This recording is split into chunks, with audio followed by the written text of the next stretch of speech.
Mimi niko na mambo yangu tofauti, na mimi nitaongelea mambo na Western Kenya ambayo tuko na viongozi wetu pale. Tuko na viongozi vijana hiyo rika yetu ambao tunataka kuchukua vitu. Mimi nisaambia watu wa Western hivi, tafadhali tusimame na huyu kijana ambaye anaitwa Sifuna, because nimeona kiongozi fulani wetu ambao anasema Salasha akisema wao wako tayari na watu wengine wafanye nini. Okay, amesema watu wengine waharakisha ukuja kwa hiyo chama yao because hiyo gari imeshatoka.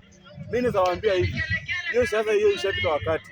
Sasa support mtu wetu ambao ni huyo Sifuna, ambao hao viongozi wengine ambao wamekuwa hapo kwa hiyo sasa hiyo ambayo imepita, hakuna kitu ambao walifanya. So mimi nitasema hivi, tafadhali let's support our own na tukue na umoja kama hizi jamii zingine.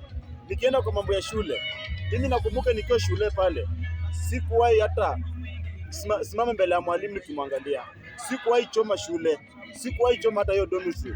Lakini nashangaa watu siku hizi wameanza kuchoma. Si shida ni gani? So hata mimi nisaomba serikali hivi, tafadhali hiyo mambo ya kiboko irudi, because hiyo kiboko nimefanya mimi mpaka sasa hivi kuna discipline ambao hata mimi najua kuongea na mtu, najua kuongea na huyu, lakini watu wa saa hii hawana discipline. Mtoto anatusi mtu anataka, mtu anaingia social media. So naomba serikali tafadhali muangalie kitu na ikuwa kitu ya maana kabisa. Nikienda kwa jambo lingine, mimi nasema hivi, sisi watu kutoka Western tuko watu wengi sana ambao sisi na Wakikuyu na nje mingine tukiungana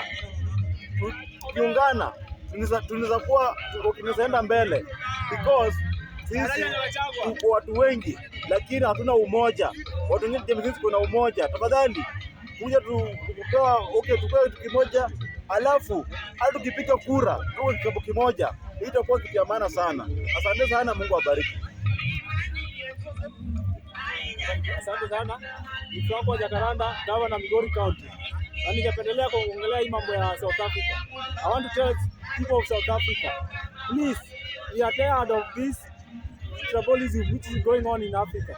We saw South Africa, they are beaten by Mexico, and because of their stupidity, they are beating people in their own country. They don't want their fellow Africans. We are telling South Africans, stay up South Africa. We are all Africans and we are all looking for the opportunity. When you come here in Kenya, we have Somalians, we have Congolese, we have Burundians. They are doing their business here. But here in Kenya, we don't beat them. We don't have any problem with them.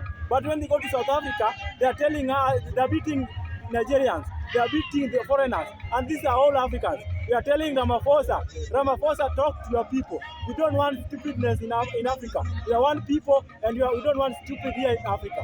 And nashuhudia hapa Kenya, nikiongelea mambo ya Gachagua anatembea.